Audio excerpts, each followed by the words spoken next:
அனைவருக்கும் வணக்கம். வெங்கடேசன் அவர்களின் காவல் கோட்டம், அத்தியாயம் 19, பகுதி 2. மாமா, எனக்கு புரியவே இல்லை. பார்த்தவங்க வந்து சொன்னாங்க. எனக்குன்னா வெறி தலைக்கேறிடுச்சு. காவிரிக்கு வடக்கே இருந்து சாம்பாஜி அவனோட பெரியப்பனை அடிச்சு நொறுக்கி விரட்டி விட்டானாமா. இவன் எக்கோஜி சிதறி சின்ன பின்னமாகி ஆத்து தண்ணியில விழுந்து அலங்கோலமா கரை ஏறுனானா. தஞ்சாவூர் பிடிக்க படை கொண்டு போன நம்ம பைய தென்கரையில நின்று சும்மா வேடிக்கை பார்த்துக்கிட்டு இருக்கானா. ஒன்னு அங்கேயே கொண்டு குமிச்சு ஆத்தோட மிதக்க விட்டு இருக்கலாம், இல்ல முதல்லயே தஞ்சாவூர் கோட்டைக்குள்ள சாமி ஊர்வலம் போற மாதிரி அப்படியே சுலபமா நுழைஞ்சிருக்கலாம். இவன் ஏன் நானுன்னு படைக்கு முன்னால போகணும்? குமார பிள்ளைய அனுப்பியிருந்தா நாகப்பட்டினம் போய் நந்தி கொடியை ஏற்றிருப்பான். 3 தடவை ஜக்கமா தங்கத்தட்டுல தஞ்சாவூரை வச்சு கொடுத்தா வாங்க மாட்டேன்னுட்டான். அதுதான் தொலையுது. படுவாவி இருக்கிறதையும் காப்பாத்த தெரியலையே. 3 பக்கமும் பிடிச்சு வந்து திருச்சிய அவனவன் நெருக்கிட்டான். மிராட்டிக்காரனெல்லாம் ஒரு ஆளாமாமா. என் நெஞ்சு ஒசரந்தான் இருக்கானுங்க. சித்து உருவம், செம்பு உருளி மாதிரி இருக்கிறானுங்க. 2 கையாலே 2 பயல்களை பிடிச்சி தூக்கி எரிஞ்சிடலாம். பெருவாரியான குதிரைகளை வச்சுக்கிட்டு விளையாடுறானுங்க. படுகாலி பயலுக மாமா. தொழுக்கண சாமியா கும்பிடலாம். இவனுங்க பண்ற கொடுமைக்கு அளவில்லை. ஊர்களில் புகுந்து கோழியை கூட விடுறதில்ல. எல்லா கோயிலையும் மிராட்டிக்காரன் கொள்ளையடிச்சிட்டான். திருவண்ணாமலையில 3 மாசம் காத்திருந்து தீபத்தன்னைக்கு வளைச்சிருக்கான். சனம் எல்லாத்தையும் பறி கொடுத்துட்டு கட்டண துணியோட செதறி ஓடி இருக்கு. என்ன ஒண்ணு நல்ல விஷயம்னா பொம்பளைகளை கை வைக்கிறது இல்ல. கதிரி நாயக்கர் வெற்றிலை ஏச்சிலை துப்பி விட்டு வந்து உட்கார்ந்த பிறகு கேட்டார். தஞ்சாவூர்காரி தற்கொலை பண்ணதுல இருந்து இவனுக்கு மூளை கலங்கிருச்சா மாப்பிள? அப்படி ஆயிரும் பாத்துக்கோ. கல்யாணம் ஆகிறதுக்கு முந்தி இளவட்ட வயசுல ராயவேலூர் அரண்மனையில ஒருத்திய பார்த்தேன். கொஞ்ச நேரம்தான். புத்தி பேதலிச்சு போச்சு மாப்பிள. நமக்கு கட்டி தரமாட்டாங்க, தெரிஞ்சதுதான். ஆனா முடி நரைச்ச பிறகு அவளை மறக்க முடியல பாத்துக்கோ. அவளும் பேரம் பேத்தி எடுத்துட்டு தீப்பஞ்சு போயிட்டான்னு கேள்விப்பட்டேன். பிறகுதான் பழைய ரூபத்தை மறந்துட்டு சாமின்னு நினைச்சுக்கிருவேன். இல்ல மாமா, அந்த மங்கம்மாவை விட இவதான் நல்ல அழகி. நடந்து வந்தானா அந்த இடமே விளக்கு ஏத்தின மாதிரி பிரகாசமா இருக்கும். அது மட்டும் இல்ல, வாழ் வீச தெரியும். ஓடுற குதிரையிலிருந்து நொட்டாங்கையால குறி தவறாம சுடுவா. படம் நடத்தி போன பீஜப்போரையும் ஜெயிச்சு வருவா. அவ்வளவு விவரம். இவ கொள்ளுத்தாத்தா செஞ்சி ராஜா தூபக்கால் கிருஷ்ணப்ப நாயக்கர் பெரிய ராயருக்கு தாயாதி தெரியுமா? இந்த கூறுகட்ட ராணி கிழவி எந்நேரமா அவளை சூத்திரச்சின்னு கரிச்சு கொட்டுது. என் அவசரத்துக்கு நிக்கிறதால கண்ணை நேருக்கு நேரா பார்த்து பேசுவா. அவ சொல்றதெல்லாம் கேட்கணும்னு தோணும். அந்த கம்பீரமும் கர்வமும் நம்ம பொண்ணுகளுக்கு வராது மாமா. பிறகு என்னடா இவனுக்கு நோக்காடு? அதுதான் புரியல மாமா. தேன் குடிச்ச நரி மாதிரி அவ மடியிலேதான் எந்நேரமும் கிடந்தான். கிளவி இல்லைன்னா அவளை ராணி ஆக்கிரலாம். விடிவு காலம் பிறந்துடும். இந்த சொக்கனை 20 வருஷமா ராவும் பகலும் கூடவே நின்று பார்த்துருக்கேன் மாமா. அவன் அசைஞ்சாலே என்ன அர்த்தம்னு தெரியும். எனக்கே பிறகு நிதானம் பிடிபடல. ஒரு நாள் என்னையை கூப்பிட்டு பிரமாதமா திட்டங்களை நுணுக்கமா போடுவான். பழைய ஆளாயிட்டானேன்னு சந்தோஷப்பட்டா அப்புறம் 1 மாசம் ஆளையே பார்க்க முடியாது.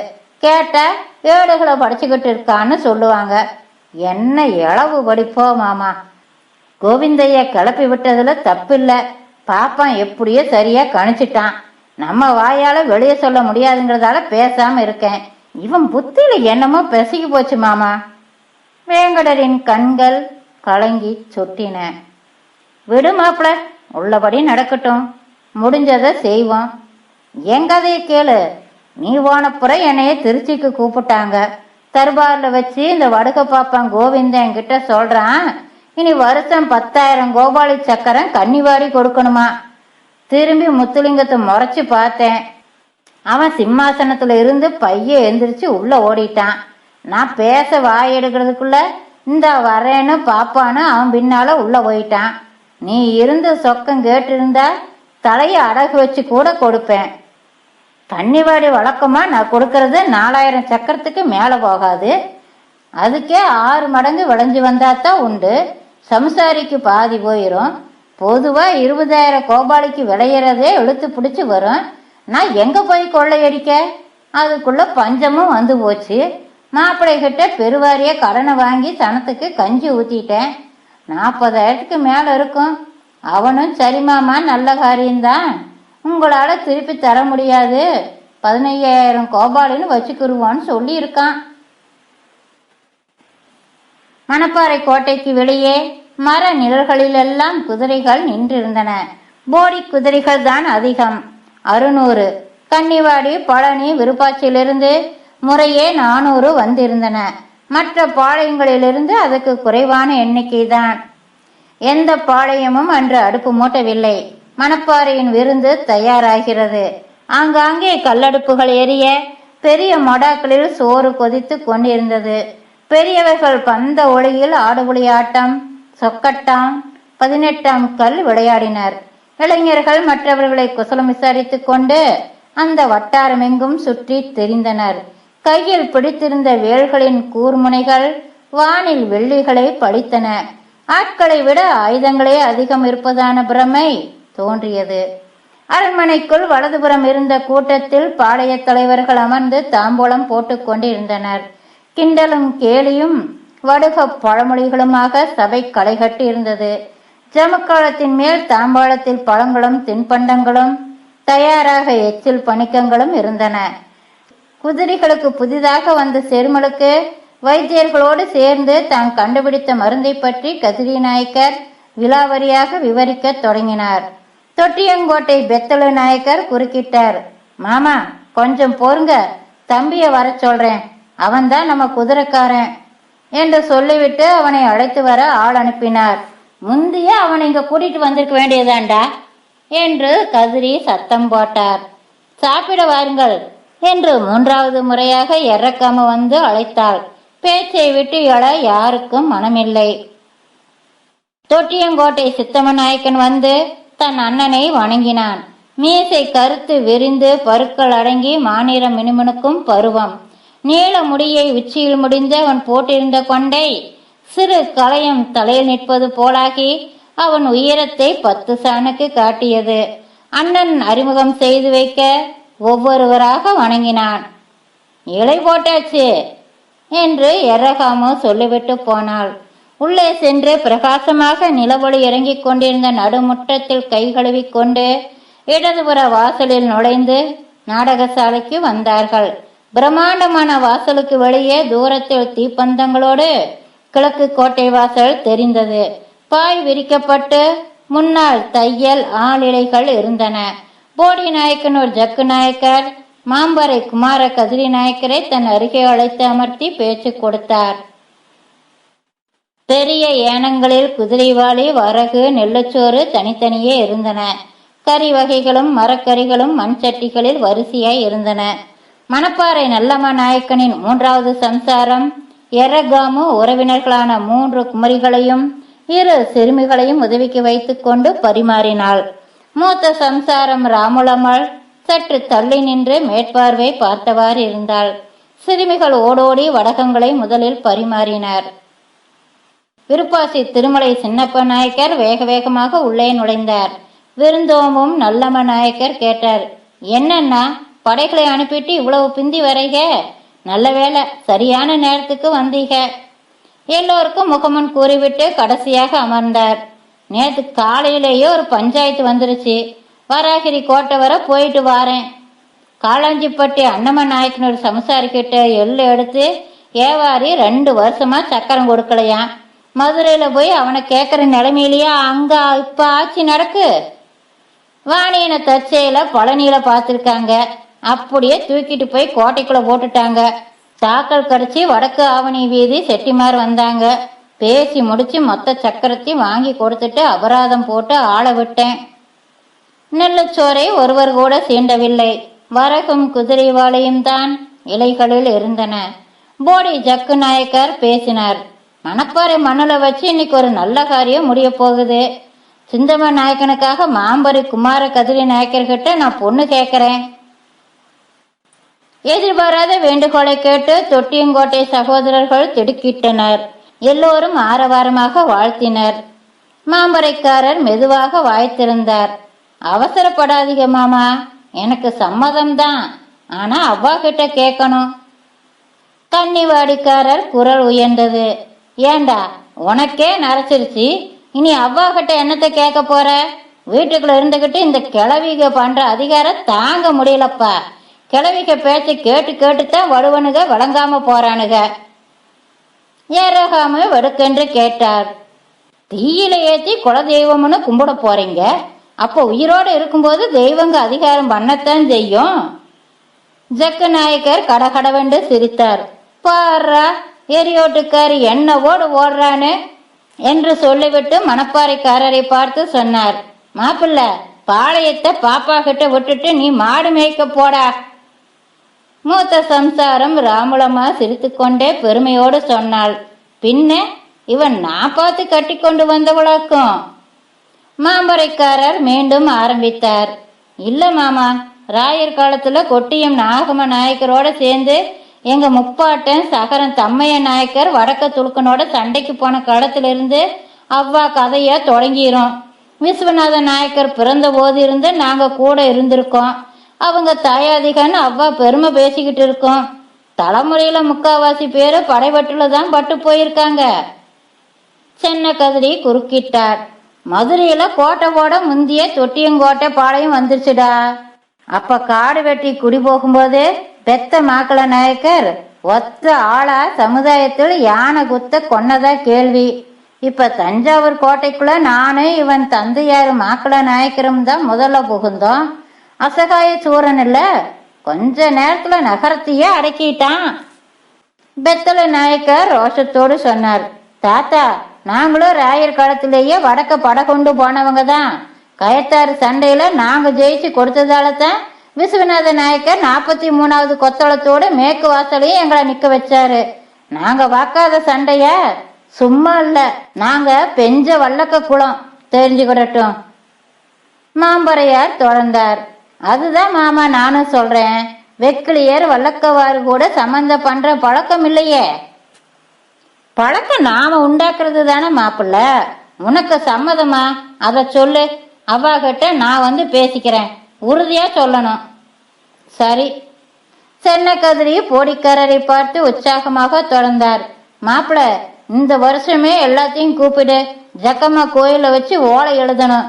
கொல்லவாறு 9 பிரிவுல மூத்தக்குடி சக்கிலியாரையும் கீழே தாசிரி வகையராக்களையும் விட்டுட்டு 7 பேரும் ஒண்ணு மண்ணா சம்பந்தம் பண்ணணும்னு எழுதி கொடுக்கணும். கோயில வச்சு எழுதினாத்தே உனங்களுக்கு புரியும். சாப்பிட்டு விட்டு கம்பளை விரியப்பா, இங்கேயே வெத்தலை மாத்திருவோம். எறகாம கேட்டாள். மாமா, பாப்பா பேர் என்ன? மூத்தவ பொம்மி, இளையவ எறசெல்லி. எறகாம விரைந்து போய் சிந்தமணின் நாடியை பற்றி தலையை உயர்த்தினாள். அவன் வெக்கப்பட்டு தலை சரிந்தான். மாமா, உங்க மாப்பிள்ளைக்கு ரெட்டிப்பு சந்தோஷம். மூத்தவ எற பொம்மியா நலுப்பு பொம்மியான்னு யோசிக்கிறான் என்று சொல்லிவிட்டு அவனிடம் மெல்லிய குரலில் சொன்னாள். பொண்டாட்டிகளோட கல்யாண விருந்துக்கு வருவல்ல, அப்ப வச்சுக்கிறேன். சாப்பிட்ட பின் பூஜைகளுக்கு பிறகு தாம்பூலம் போடலாம் என்று வடக்கு வாசலுக்கு அருகே இருந்த ஜக்கம்மா கோயிலுக்கு கிளம்பினார். வேங்கடர் எறகாமுவை கூப்பிட்டு போடி ஜக்கு நாயக்கருடன் வந்திருந்த முத்துலிங்கத்தை பார்த்தவாறு சொன்னார். செல்லி, இந்த மாமனுக்கு உடம்பு சாட்டமில்லைன்னு என்கிட்ட சொன்னார். கோழிச்சாறு வச்சு கொடு, இங்கேயே இருந்து தேரட்டும், திரும்பி வரும்போது கூட்டிட்டு போறோம். இருண்டு போன முத்துலிங்கம் யார் முகத்தையும் ஏறிட்டு பாராமல் மெதுவாக உள்புறம் போனார். ஜக்கு நாயக்கர் வேங்கடரை பார்த்து புன்னகைத்தார். கோயிலில் உரிமைகள் விம்மி இழைய 3 தாசரிகள் போர்க்கள பாடல்களை வடிகில் பாடினர். பழி கொடுத்து பூஜை முடிந்தது. மணப்பாறை பாளையத்து அவ்வாவை ராமுலம்மாவும் எறக்காமாவும் கைத்தாங்களாக பிடித்து அழைத்து வந்தார்கள். அவ்வா ஜக்கம்மாவே வணங்கியது. பலிபீடத்தில் இருந்த வாளை தொட்டு கும்பிட்டு எடுத்து பேரன் நல்லம்ம நாயக்கனிடம் கொடுத்தது. எல்லோரும் வரிசையாக வெற்றிலை வாங்கி கொண்டு பலிபீடத்தில் இருக்கும் சிவப்பு கச்சையும் மஞ்சள் துண்டையும் எடுத்துக்கொண்டனர். பிறகு வேங்கடர் பேசினார். நாளைக்கான பொறுப்புகள். கன்னிவாடி குதிரைகளுக்கு தலைவன் தாராபுரம் கொண்டம நாயக்கன். மதுரை கோட்டை 2ஆம் காலாள் படை தலைவன் பள்ளியப்ப நாயக்கனூர் சக்கல நாயக்கன். எல்லா காலாள் படைக்கும் தளபதி ராமநாதபுரம் பொன்னுசாமி தேவர். அனைத்து ஆணைகளும் சென்னகதிரி நாயக்கரிடமிருந்தே வரும். அவரே பிரதான தளபதி. குதிரைப்படை தளபதி யாரு? தொட்டியங்கோட்டை சித்தப்ப நாயக்கன். சட்டென்று உற்சாக ஒளிகளும் ஆரவாரமும் எழும்பியது. மகிழ்ச்சியால் அவனது அண்ணன் பெத்தலு நாயக்கரின் கண்கள் பணித்தன. ஜக்கு நாயக்கர் துள்ளி குதித்தார். இதுக்கு தாண்டா நம்ம வெங்குடு வேணுங்கிறது. அப்படி போடு. புது மாப்பிளைக்கு கீழே நாமெல்லாம் சண்டைக்கு போவோம். கோட்டைக்குள்ளிருந்து குமாரு பிள்ளை ஓலை அனுப்பியிருந்தார். புலருவதற்கு முன் தெற்கு வாசலை உடைத்து நுழையுமாறும் எதிர்ப்பு இருக்காது என்றும் ஓலை கூறியது. மைசூர்காரனால் கொல்லிமலை சாரலிலிருந்து விரட்டப்பட்டு திருச்சி கோட்டையில் 200 வீரர்களுடன் தஞ்சம் புகுந்திருந்த தம்மம்பட்டி பாளையத்தின் சாமி மாதா நாயக்கன் தாக்குதல் தொடங்கியவுடன் உள்ளிருந்து தெற்கு அலங்கத்தின் மீது பாய்ந்து அதை கைப்பற்றி விடுவானாம். தெற்கு வாசலில் பீரங்கிகளை தவிர்க்கவும் என்று ஓலை கேட்டுக்கொண்டது. ராமநாதபுரம் பொன்னு தேவர் பின்னிரவுக்கு மேல் வந்து சேர்ந்தார். திருச்சிக்கு தெற்கே 5 கல் தொலைவில் தண்டு இறங்கியிருந்த மதுரை வீரர்களுடன் அவரது 1000 காலாள் வீரர்களும் 100 குதிரை வீரர்களும் இணைந்து கொண்டனர். விடிவெளி தோன்றியதும் முத்தப்பன் மேற்கு வாசலை 5 பீரங்கிகளாலும் தாக்கிக் கொண்டிருந்தான். முக்கால்வாசி படைகள் அவனுக்கு பின்னேதான் நின்றிருந்தன. மேற்கே தாக்குவதாக போக்கு காட்டிய படை தெற்கு வாசலை நோக்கி பாய்வதற்கு வசதியான அணிவகுப்பில் நின்றது. 4 வெடிகள் தொடர்ந்து வெடிக்கவும் தெற்கு வாசலின் கீழ்ப்பகுதி சிதறி மேற்புறம் தீப்பற்றி எரிந்தது. உள்ளே தெற்கே அலங்கத்தில் மோதல் ஒலிகளும் வெறி குரல்களும் எழுந்தன. தீ சற்றே அடங்கியதும் கதிரி நாயக்கர் வாயில் விரலை மடக்கி வைத்து சன்ன சத்தம் கொடுத்தார். எக்கால ஒளி போல் அது அலையலையாய் மேலேறியதும் தெற்கிலும் மேற்கிலும் முரசுகள் முழங்கின. போர் விழிகள் உயர்ந்தன. இரும்பு கவச உடையிலிருந்த சித்தம நாயக்கன் ஓங்கிய வாளுடன் அம்பு போல குதிரையில் தெற்கு வாசலை நோக்கி பாய்ந்தான். பெத்தள நாயக்கரும் கொண்டம நாயக்கரும் ஜெய ஜெய ஜக்கம்மா என்ற கூவலோடு அவனை தொடர்ந்தனர். மதுரை கன்னிவாடியின் கவசமணிந்த குதிரை வீரர்கள் 600 பேர் 2 வரிசையாக உள்ளிறங்கினர். ஜக்கு நாயக்கரின் குதிரைகள் மேற்கிலிருந்து விரைந்து வந்து தெற்கு அணிவகுப்பின் வாளில் இணைந்தன. வேங்கடரும் கதிரியும் ஜக்கு நாயக்கரும் திருச்சி கோட்டைக்குள்ளே தெப்பக்குளத்தின் படிகளில் அமர்ந்து வெற்றிலை மென்றவாறு இருந்தனர். அருகே வந்து நின்ற பொன்னுத்தேவரிடம் வேங்கடர் சொன்னார், உள்ள நின்ன அவ்வளவு பேர்கட்டையும் ஆயுதத்தை பிடுங்கிட்டு அவங்கள மலை மேல ஏத்து, துளுக்கணுகளை தனியா பிரிச்சிரு, காலையில பாத்துக்கிடலாம். உன் ஆள்கள் 3 வளையமா காவல் நிறுத்து. உத்தப்பனை உடனே இங்க வர சொல்லி விட்டு போ.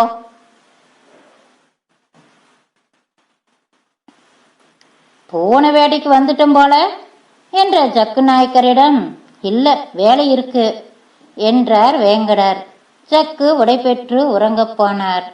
வேங்கடரின் யோசனைகளின்படி படைகளை ஒழுங்குபடுத்திவிட்டு அரண்களில் வீரர்களை நிலைநிறுத்தி கோட்டையை முழு கட்டுப்பாட்டுக்குள் கொண்டு வந்த உத்தப்பன் பிறகு தெப்பக்குளத்துக்கு வந்தபோது நிலம் தெளிந்து கொண்டு இருந்தது. உத்தண்டு விவரமான நம்பகமான 10 பேரை கோவிந்தையா வீட்டுக்கும் அவன் கூட்டாளி வெங்கையா வீட்டுக்கும் அனுப்பணும். தாதனூர்காரங்களை கூட்டிக்கோ. பெருவாரியா தங்கத்தையும் சக்கரங்களையும் ஒதுக்கி வச்சிருப்பானுங்க. என்ன செய்வியோ தெரியாது. காலை சாப்பாட்டுக்குள்ள எங்க இருக்குன்னு தகவல் எனக்கு தெரியணும். சூரியன் மறையதுக்குள்ள புதையல் மங்கம்மா கைக்கு போகணும். வேற யாருக்கு தெரியக்கூடாது. சரி, நீ போ. மாமா, குளத்துல இறங்கி முகத்தை கழுவுங்க, போவோம். இருவரும் முற்றத்தை கடந்து அரண்மனை வாசலை நெருங்கிய போது மங்கம்மா அதன் ஓரத்தில் காத்திருப்பது தெரிந்தது. அவளுக்கு முன்னே இடுப்பு உயரத்தில் அவள் மீது சாய்ந்து நின்றிருந்த பையனின் 2 கரங்களையும் குனிந்து பற்றி குவிந்து புன்னகையுடன் வணங்கினாள். தாவி போய் பையனை அப்படியே தூக்கி கொண்ட வேங்கடரின் கண்கள் நிறைந்தன. 2 வயசுல உன்னை பார்த்தது என்று சொல்லிவிட்டு மங்கம்மாவிடம், எப்படி வளர்ந்துட்டான் என்று ஆச்சரியப்பட்டார். பையனை பார்த்து பார்த்து வியந்து கொண்டிருந்த வேங்கடர் திடீரென்று ஞாபகம் வந்தவராக மங்கம்மாவிடம், உனக்கு இவர் தெரியாதில்ல என்று கேட்டு அறிமுகம் செய்ய முயன்றபோது கதிரி நாயக்கர் சொன்னார், நானே கல்யாணத்தன்னைக்கு மீனாட்சி கோயில இவளை அறகுறையாத்தான் பார்த்தேன், அப்புறம் இவளுக்கு எப்படி தெரியும்? தெரியும், எர்ற சின்ன அவாவை நான் பார்க்கணும், அன்னலட்சுமி இங்க கூட்டிட்டு வரீங்களா? என்னால இப்ப அங்க வர முடியாது. ஆச்சரியத்தில் விரிந்த கண்கள் மலர்ந்து கதிரி சொன்னார், நீதாமா மகாராணி. பொழுது உச்சிக்கு ஏறுமுன் வேங்கடர் உத்தப்பனுடன் சென்று அந்த புறத்தில் மங்கம்மாவை தனியாக சந்தித்தார். உத்தண்டு செப்புரா. அம்மா, வெங்கையாவை இழுத்துக்கிட்டு போய் ஸ்ரீரங்கத்துல ஒரு குடிசையில் அவரை புதைச்சி வச்சிருந்த சர்க்கரைங்களையெல்லாம் எடுத்துட்டோம். 1,00,000 கோபாலிக்கு மேல இருக்கும். இப்ப கோட்டைக்குள்ள வண்டியில தான் இருக்கு. கோவிந்தையா கும்பகோணத்துக்கிட்ட ஒரு பாங்கணத்துல போட்டு வச்சிருக்காராம். 2-3 லட்சம் தேருன்னு தோணுது. தஞ்சாவூரில் இருந்த காலத்திலிருந்து போட்டு வச்சதான். வேங்கடர் சொன்னார், கும்பகோணம் தஞ்சாவூர் ராஜ்யத்திலிருந்து கவனமாத்தான் அதை எடுக்கணும். தாதனூர்காரங்களை முதல்ல விட்டு தோட்டம் பார்க்கணும். எடுத்து வச்சுக்கிட்டு ராவோட ராவா 100 குதிரைகளை பாதுகாப்புக்கு இறக்கி தூக்கிட்டு வந்துடலாம். மங்கம்மா உத்தப்பனிடம் சொன்னாள், எதுவும் இங்க வர வேணாம், நேரா மதுரைக்கு கொண்டு போயிருங்க. சேஷேவைய தூக்கிட்டு வேற நம்பகமான ஆளை வச்சுக்கோ. இப்ப வெள்ளாமை எடுத்துட்டதால பாளையங்கள்ல இருந்து சக்கரை வர தொடங்கிடும். இனி 2 வருஷத்துக்கு விரட்டி வாங்காத, முடிஞ்சதை கொடுக்கட்டும். தெற்கு பாளையங்க எல்லாத்துக்கும் நேர்ல போய் என்ன ஏது பிரச்சனைன்னு பாரு. உத்தப்பன் சென்ற பிறகு வேங்கடர் கேட்டார், இங்க வேலை முடிஞ்சது மாதிரிதான். கோட்டைக்குள்ள இப்ப 7,000 குதிரைகள் நிக்குது. அப்படியே மேக்க போய் மைசூர்காரனை அடைச்சி மலைக்கு அப்பால துரத்தி விட்டுடலாமா? முடியாது.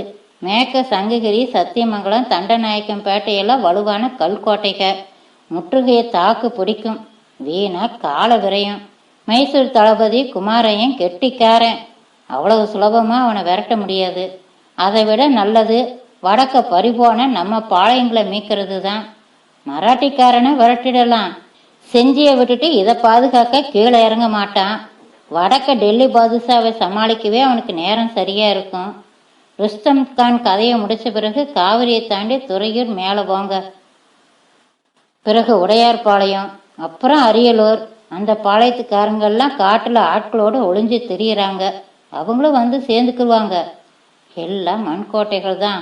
ஒவ்வொன்றையும் 1 வாரத்துல பிடிச்சிடலாம். மராட்டியனை விரட்டுறதை விட முக்கியம், அவன் இங்க கொள்ளையடிச்சு சேர்த்ததை எடுத்துட்டு போக விடாம பிடிக்கணும். செஞ்சிக்கு தெரியாம அந்த தளபதிகள் நிறைய ஒளிச்சு வச்சிருப்பானுங்க.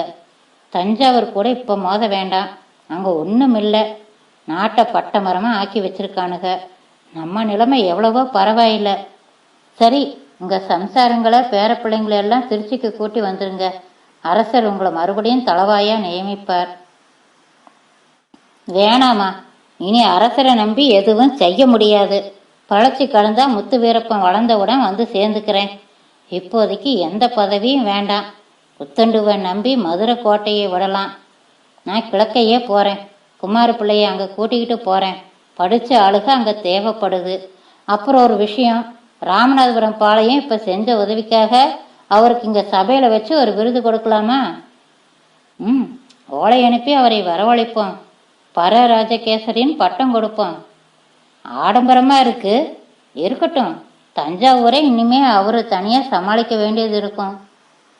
1000 குதிரைகளுடன் ருஸ்தம் கான் கருவூர் தாண்டி தாராபுரம் பகுதியில் கொள்ளையடித்துக் கொண்டிருந்த போது சத்தியமங்கலம் கோட்டையிலிருந்து இறங்கிய குமாரையன் அவனை தாக்கி விரட்டி அடித்தான். தானிய வகைகளையும் 400 குதிரைகளையும் இழந்து வீரர்களை பலி கொடுத்து விட்டு உயிர் தப்பி திருச்சியை நோக்கி ஓடி வந்தான் ருஸ்தம் கான். வழக்கமாய் அவனை பாடாய்படுத்தும் காதுவலி இப்போது உச்சத்தில் இருந்தது. மதுரை படைகள் திருச்சியில் நுழைந்த பின் 3ஆம் நாள் மாலை ருஸ்தம் கான் கருவூர் அருகே வருவதாக ஒற்றர்கள் தெரிவித்தனர். மேற்கு வாசலின் உட்புற பாதின் இருபுறமும் வீரர்கள் காத்து நின்றனர். வலப்புற மதிலை ஒட்டி பழனி ஆயக்குடி வேடர்கள் விட்களுடன் காத்திருந்தனர். இடதுபுறம் மறவர்களும் தாதனூர் கள்ளர்களும் வளரிகளுடன் காத்திருந்தனர். தொடர்ந்து நீண்ட வரிசையில் வடக்கே பாளையக்காரர்களின் வேல் கம்புகளும் தெற்கே மறவர்களின் வளையங்களும் காத்திருந்தன. உருவம் தெரியாதவாறு பதுங்கியிருந்தனர். பந்தங்கள் அணைக்கப்பட்டிருந்தன. வருகிற குதிரைகளுக்கு சேதமில்லாமல் பார்த்து கொள்ளுமாறு கதிரி உத்தரவிட்டிருந்தார். ஆபத்தை உணராத ருஸ்தம் கான் வழிவிட்ட மேற்கு வாசலுக்குள் விரைந்து புகுந்தான். 500க்கு மேலே குதிரைகள் நுழைந்தன. கடைசி குதிரையும் வந்தவுடன் கதவுகள் மூடிக்கொண்டன. மலையின் பாதத்தை தொட்டியிருந்தன முன்னணி குதிரைகள். அம்புகளும் வளரிகளும் குதிரைகளுக்கு மேலே பறந்தன. ஓரங்களில் மறைந்திருந்த வீரர்கள் குதிரைகளை நோக்கி பாய்ந்தனர். என்ன நடக்கிறது என்று ருஸ்தம் கான் கிரகிப்பதற்குள் அவன் நெஞ்சில் வேல் பாய்ந்தது. முத்து வீரப்பன் அரண்மனையின் மேல் மாடத்தில் தன் அம்மாவுக்கு அருகில் நின்று கீழே வடப்புறத்தில் பிரதான வீதிகளில் வெறி கூச்சலுடன் கரு நிழல்கள் மோதி கொன்று குவித்த அந்த படுகளத்தை பார்த்து கொண்டிருந்தான். 2ஆம் நாள் வெடிந்தபின் படைகள் கிளம்பி தயாராகி அணிவகுத்து நின்றன. கதிரி நாயக்கரின் குதிரை ஓபுலு நரசிம்மம் என்ற பெயருக்கேற்றபடி செருக்குடன் நடைபோற்று மேற்கு வாசலை நோக்கி சென்றது. குதிரை மீது அவருக்கு முன்னே முத்து வீரப்பன் சிரித்துக்கொண்டு அமர்ந்திருந்தான். வீரர்கள் ஆரவாரமிட்டனர். அவரை தொடர்ந்து சித்தம்ம நாயக்கனும் அப்புறம் பொன்னுத்தேவரும் பிறகு பாளையக்காரர்கள் அனைவரும் சென்றனர். அணிவகுப்பின் இடது சிறையில் நின்ற மதுரை குதிரைகள் அவர்களை தொடர்ந்து மேற்கு வாசலை நோக்கி சென்றன.